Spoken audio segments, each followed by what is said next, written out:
Bir zamanlar nehir kenarında yaşayan ve su aygırı olduğu için hiç mutlu olmayan küçük bir su aygırı varmış. Ne kadar da tembel ve sıkıcıyız. Küçük su aygırı nehirde oynayan arkadaşlarına dert yanmış. Keşke su aygırı olmasaydım çünkü çok sıkıcıyız. Sadece oturuyoruz ve çamura gömülüyoruz. Sadece nehirde yatıyor ya da çamurda debeleniyoruz. Oysa çita ne güzel koşuyor, antilopsa sıçrıyor demiş. Arkadaşlarının arkasını dönmüş ve paldır küldür yürüyerek nehir kenarındaki tozlu patikadan uzaklaşmış. Tozlu yolda keyifle yürürken bir yandan da neşeli bir sesle başka bir hayvan olmak istediğini şarkı yapmış. Ağaçları ben de çok seviyorum. Ben de artık maymunum. Yolda bir maymuna rastlamış ve ona "Ben senin gibi ağaçların tepesinde gezen bir maymun olmak istiyorum." Ama senin demiş. dallara tutanacak ne kuyruğun ne de daldan atlayacak esnek bacakların Maymun var. şaşırarak sormuş. "Ama sen benim gibi dalların arasında gezinebilir, ağaçtan ağaca atlayabilir misin?" Küçük su aygırı, "Denerim." diye cevap vermiş ve hemen önündeki büyük tropik ağaca tırmanmaya çalışmış. Ancak gövdesi tırmanmaya uygun olmadığından dallar çatırdatarak kırılmış ve su aygırı yerdeki tümseye düşmüş. Maymun, "Bir ağaca bile tırmanamıyorsan maymun olamazsın su aygırı."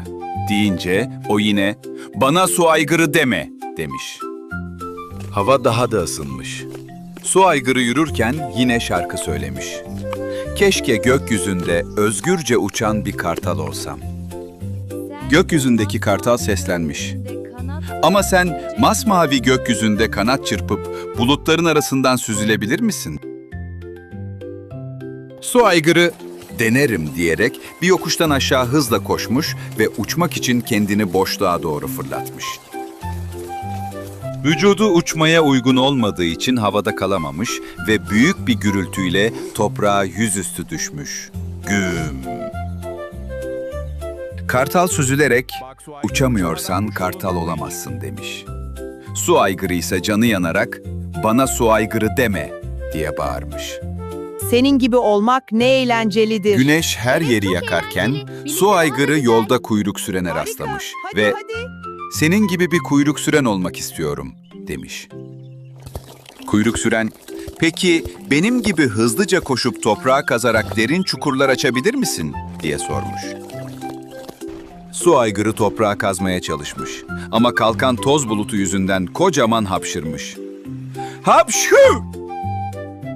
Kuyruk süren, "Çukur açamıyorsan kuyruk süren olamazsın." deyince su aygırı yorgunca, "Bana su aygırı deme." diye fısıldamış. Sıcaktan cildi yanıp başı zonklarken ağaçların arasında parıldayan kocaman bir çamur havuzu görmüş. O sırada sürüden kaçmış, çok susamış küçük bir keçinin su birikintisine yaklaşarak su içtiğini fark etmiş. Birden suda yüzen bir ağaç gövdesi keçiye yaklaşmış, önce bir gözünü, sonra diğer gözünü açmış. Bu bir ağaç gövdesi değil, bütün keskin dişlerini göstererek sırıtan, acıkmış, tehlikeli bir timsahmış. Küçük su aygırı, "Hayır!" diye bağırmış. Yamaçtan aşağı zıplayıp büyük bir gövdeyle suya atlamış. Suya inişiyle öyle kocaman bir dalga yaratmış ki timsahı su birikintisinin öteki tarafına fırlatmış. Keçi, "Hayatımı kurtardın. Su aygırı olduğun için çok şanslı. Çok büyük ve cesursun." diyerek teşekkür etmiş. Küçük su aygırı ilk kez gülümsemiş.